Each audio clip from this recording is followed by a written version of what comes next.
Hello and welcome to the Jctr Corner, a program that is dedicated to the Jesuit Center for Theological Reflections, Jctr, and seeks to put a spotlight on various issues of national interest that are under the Jctr's focus.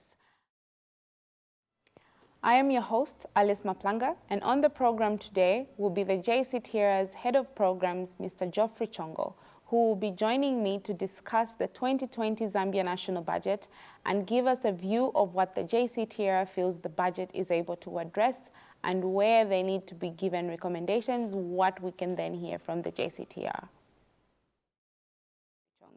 Mr. Chongo, welcome to the program. Thank you very much, Alice. Thank you for the opportunity to appear on this show. Okay, so the first in a series of programs that the Jctr will be presenting, we are today going to look at the 2020 national budget.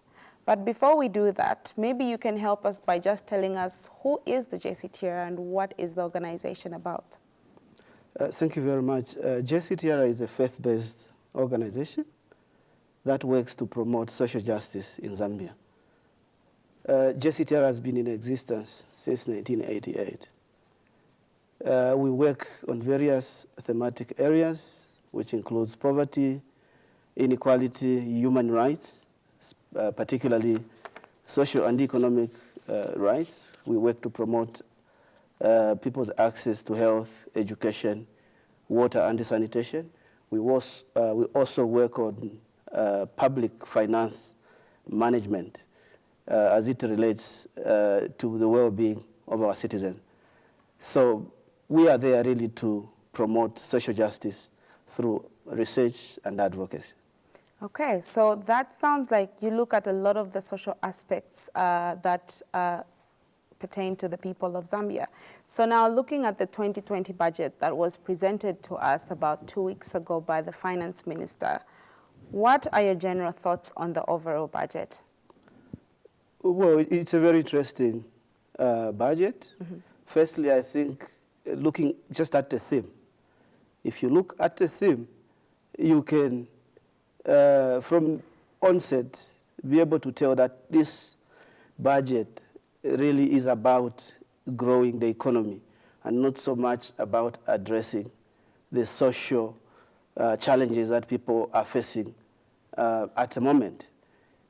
The budget size also speaks volume.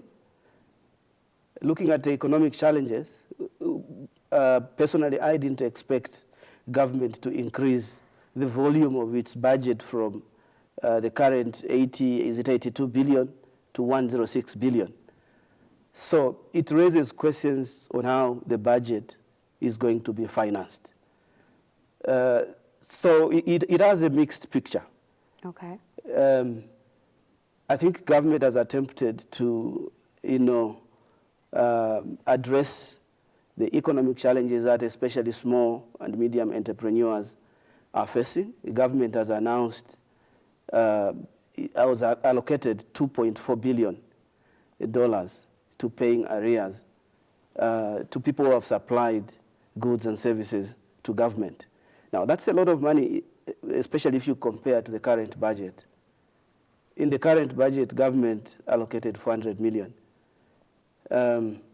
which was insufficient. Okay. It has made it difficult for small businesses to operate because government is holding the money. So government, the increase to 2.4 billion or 2.3 billion, mm-hmm. That's 3-4 times the allocation in this year's budget. If that money is released, I think it can unlock a business, create jobs. So for us, it's a welcome move. However, that's not the end of the story. Yes. If you look at that amount in relation to what government is owing businesses in arrears, it's a drop in the ocean, as they usually say. Government currently is owing businesses with regard to arrears to the tune of 20 billion. Okay? So it's like a scratch, but I think it will make a difference compared to what government has allocated in the 2019 budget. On the social aspect, probably we'll touch more. I think we have questions. We haven't seen a lot of movements. If you look at the theme, the government is saying they want to revive the economy, but at the same time, maintaining allocations to social sector. But if you go into the budget, you realize that there hasn't been much movement in terms of allocation to the social sector. So I think to us, it's a mixed picture. It gives hope probably to businesses, but it gives very little hope to consumers, to ordinary people who depend on social protection, to ordinary workers who depend on tax-free threshold adjustments, which is given annually, which we haven't seen this year. So really, it's a mixed picture. Okay, so you've talked about how the government has put aside money in the budget that is meant to be given back to some of the suppliers that they owe money. And obviously this, if dispersed, is something that will boost the economy. What would you say some of the main highlights other than that one of the budget, particularly to the Jctr? Maybe let me just highlight the earlier comment that I mentioned of government not adjusting the tax-free threshold. For all workers, for all people who are in employment who earn a salary, a certain portion of their salary is not taxed or is taxed at zero. Actually, all workers, even those who get a lot of money, 3,300 kwacha per month is taxed at zero. Now, this amount is regularly adjusted to give relief to people, considering the cost of living. Now, what we have noted is that, despite the apparent increase in cost of living, government hasn't adjusted that. The government has announced that inflation has increased to around 9% from around 8%. Our basket, our basic needs basket, reflects a sharp increase in commodities, particularly food stuff. So we would have expected government to respond by increasing that threshold. But of course, government doesn't have money. We know government has a lot of debt and is trying to address that. The other highlight that we've noted is the revocation of the sales tax. If you remember at the beginning of 2019, government announced to replace VAT with sales tax. Of course, there's been objections from several sectors.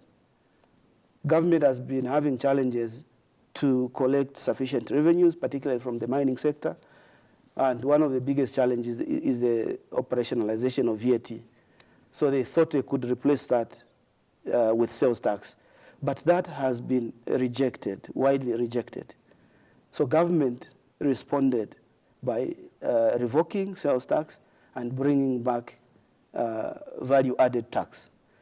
It has calmed the private sector, particularly the mining sector, and this, I think from our end, is a welcome move. We want to see mining companies operating at maximum capacity. If you look at the challenges we're having in the energy sector, mining companies are struggling and other businesses. So you wouldn't want to cripple the business sector with other regulations. However, we still agree with a lot of stakeholders who are saying value-added tax needs to be looked at so that those challenges, the challenges that are experienced with value-added tax, addressed to allow government to collect sufficient tax revenues. So those are some of the highlights I think I can mention from the onset. Okay. So you've talked about the fact that the budget is focused on solidifying the economy at the moment. Can you say growth, revival of the economy and the protection of the poor can exist in tandem? Yes, they can exist in tandem. They are mutually exclusive. Well, let me say they're not mutually exclusive. You can pursue growth and at the same time protect the poor. The poor must not be seen as agents that are anti-growth. When you, for instance, give money to the poor through social protection or other, through social cash transfer or other social protection schemes, the poor will use that money within the economy. They will purchase one or two things. That spending will create demand for some products. Those products are supposed to be produced by someone. So in a way, spending on the poor is not anti-growth. It actually stimulates growth, okay? However, what we have seen is that government is a bit cagey in terms of allocating more resources to the social sector. If you look at the allocation, for instance, to social protection, it has increased nominally from around 2.2 billion to around 2.6 billion. That's a minimal increase, very, very minimal increase. It might have very little impact on the social well-being of the poor, especially looking at the increased cost of living. If you look at education and health, the allocations there are sort of mute. Of course, we have seen, I think, on education, government has reduced both in nominal terms and as a share of the budget, okay? Of course, health, nominally, there's a little bit of increase, but as a share of the budget, we realize that there's a reduction. And we are worried about particularly the education sector.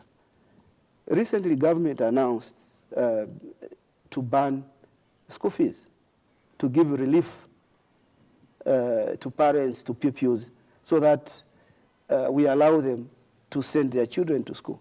But what that entails is that schools will have reduced income. Okay. And so would have expected government actually to increase significantly. But government hasn't increased in that sector. So I think government is a bit cagey in terms of what they've allocated to the social sector, even though they are stressing in the narrative of the budget that they want to protect the social sector. They haven't demonstrated that with the money that has been allocated. Of course, there are attempts in the, probably for businesses to revive the business sector, but I think in the social sector, what has been allocated is insufficient. Would have loved a situation where probably what has been allocated, for instance, to defense, security and defense, maybe it will remain the same, but we have seen that security and defense has received a significant increase in the allocation. Government should have taken that money, take it to the social sector. I think Zambia is not at war for us to allocate so much money to defense and security. We'll take a short break and we'll be right back.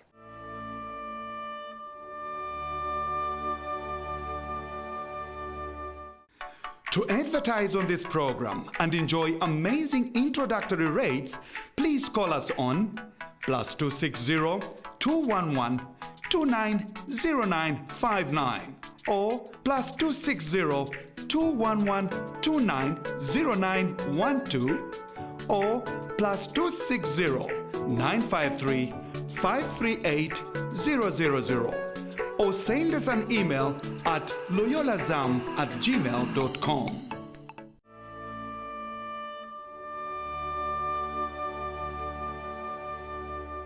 Thank you for joining us once more, and we are still here with the Jctr's Head of Programs, Mr. Geoffrey Chongo.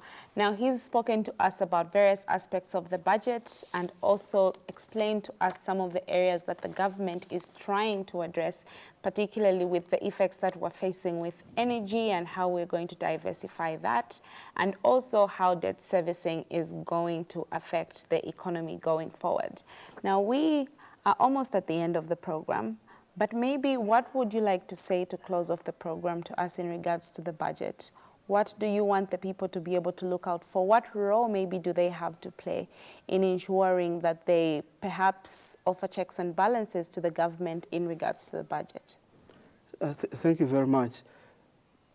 I think our appeal as Jctr to government is to to honor the budget. You know, like we have stated, some intentions there are very good. But if we don't honor those intentions, then we risk not achieving our plans.